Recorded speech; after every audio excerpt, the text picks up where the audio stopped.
Hi மக்களே, நான் இன்றைக்கி ஈஸி மெத்தடில் ஒரு பருப்பு சாதம் செய்ய போகிறேன். ஒரு 5 நிமிஷம் 6 நிமிஷம்தான் ஆகும் இந்த டிஷ்ஷு செய்ய. எப்படி செய்யலாம் பார்க்கலாமா? அதுக்கு தேவையான பொருட்கள், நான் இந்த டம்ளரில் 2 கிளாஸ் அரிசி 1.5 கிளாஸ் அரிசி எடுத்துக்கிட்டேன். 1.5 கிளாஸ் அரிசிக்கு அரை டம்ளர் பருப்பு. இது 3 பேருக்கு இந்த சாப்பாடு. இந்த பருப்பையும் அரிசியும் நல்லா கழுவிட்டு அரை மணி நேரம் ஊற வச்சுருக்கேன். இதுக்கு தேவையான பொருட்கள், ஒரு 10 பல்லு பூண்டு, 2 வெங்காயம், 2 தக்காளி, 3 பச்சை மிளகா, கொஞ்சம் கருவேப்பிலை, 1 டீஸ்பூன் சீரகம், 1 டீஸ்பூன் மஞ்சள்தூள், கொஞ்சம் பெருங்காயம்.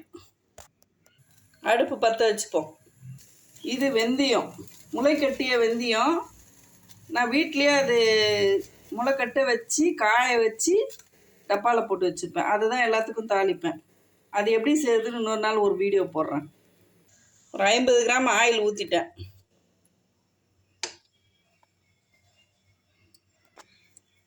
ஃபஸ்ட்டு கடுகு போடுவோம்.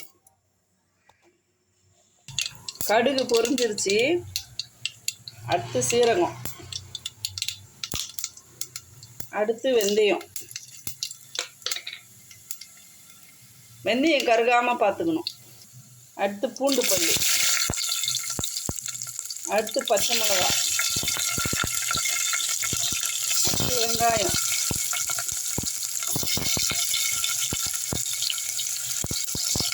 நல்லா வதக்கணும். வெங்காயம் நல்லா வதக்கணும், பச்சை வாசனை போகிற வரணும். பூண்டு ஏன் 10 பல்லு பூண்டுக்கிட்ட போட்டிருக்கேன்னா, பருப்பு சாதம் வாயு இல்லைங்களா, பூண்டு போட்டால் நல்லது. அடுத்து தக்காளி,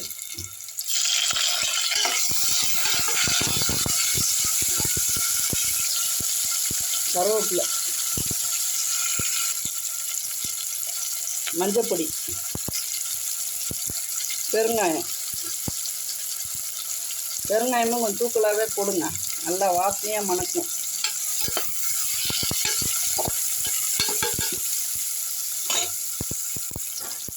கொஞ்சம் நெய் ஊற்றிப்போம்.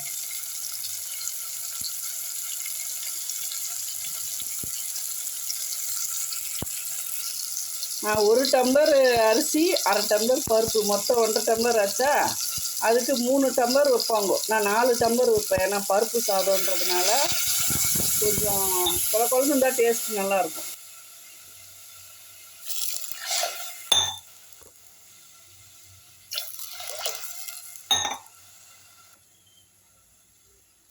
நாலு டம்ளர். இது கல் உப்பு, தேவைப்பட்டால் போட்டுக்கலாம். இது சாப்பாட்டுக்கு, இது பருப்புக்கு. கொத்தமல்லி போட்டுக்கணும். தண்ணி நல்லா கொதிக்கிட்டோம்.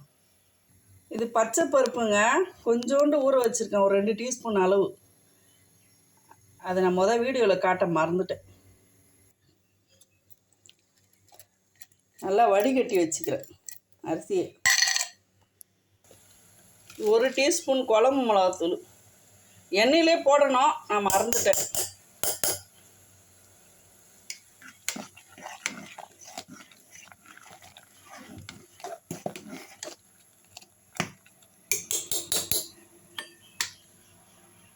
கொஞ்சம் கொதிக்கிட்டோம், பச்சை வாசனை போகும்.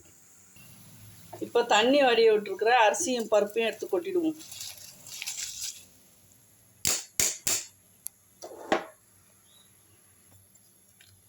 நல்லா கலக்கிடுவோம்.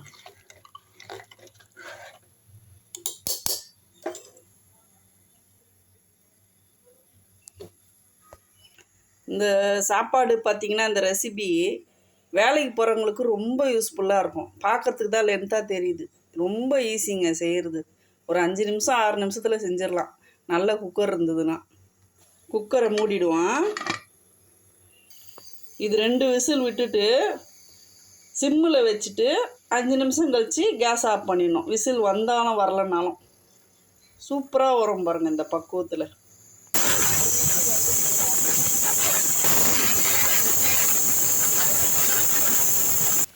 இப்போ தீயை குறைச்சிடணும். ஃபுல்லாக தீயை குறைச்சிட்டு 5 நிமிஷம் அப்படியே விட்டுடணும். அந்த ஏர்லாம் ஃபுல்லாக போகிற வரலும் குக்கர் திறக்கக்கூடாது. உங்களுக்கு ஏர்லாம் போன பிறகு நான் காட்டுறேன். 2 நிமிஷம் ஆயிடுச்சுங்க. விசிலே வரா மாதிரி இருக்குது. நான் ஆஃப் பண்ணிடுறேன்.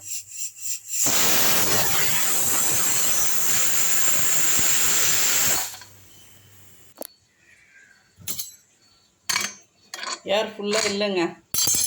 பார்ப்போமா?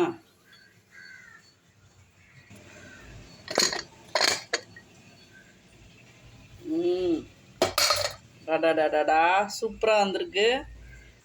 அவ்வளோதாங்க. கொத்தமல்லி தூவி பரிமாறணும்.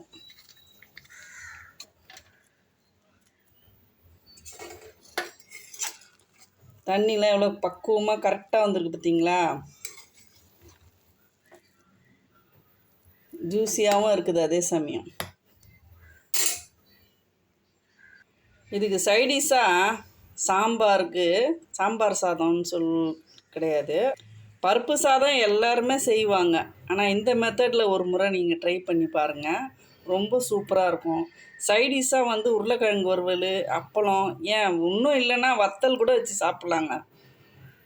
ஊறுகாய் வச்சு கூட சாப்பிட்லாம். ரொம்ப டேஸ்ட்டாக இருக்கும். இந்த ஸ்டைலில் ஒரு முறை ட்ரை பண்ணி பாருங்கள்.